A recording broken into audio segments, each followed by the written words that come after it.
Islam comes from the root word salam, which means peace. It's also derived from the Arabic word silm, which means to submit your will to Allah subhanahu wa ta'ala. So Islam means peace acquired by submitting your will to Allah subhanahu wa ta'ala. And any person who acquires peace by submitting his will to Allah subhanahu wa ta'ala, he is called as a Muslim. While educating our children, we should see to it that we should not get so much impressed by the Western society. We should only take the correct values from the society. We don't want our children to become alcoholics, to become drug addicts, to become adulterers, to become rapists. We want them to be good Muslims who submit their will to Allah subhanahu wa ta'ala.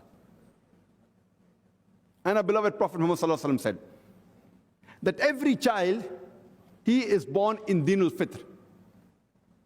Dinul Fitr means the innate religion. Every child is born as a Muslim. He submits his will to Allah subhanahu wa ta'ala. Later on, the elders, the parents, the teachers, they influence the child.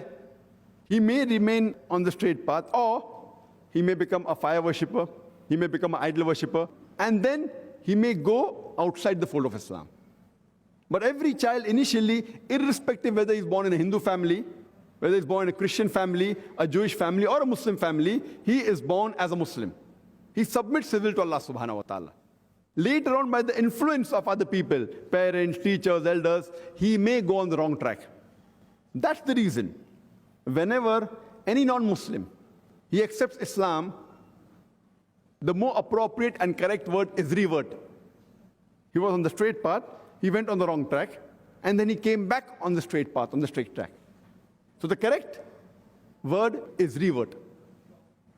And we have got proof and evidence that every child, he is born in Din al-Fitr. There were researches done on two tribes, the Kapauku tribe and the Australian Aborigine tribe.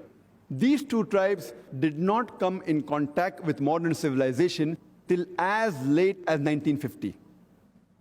And later on, when researchers went and tried to find out what was the way of life, it was everything of Islam but in name. They did not call themselves Muslims, but they believed in one God. They believed that God did not have any idols or images.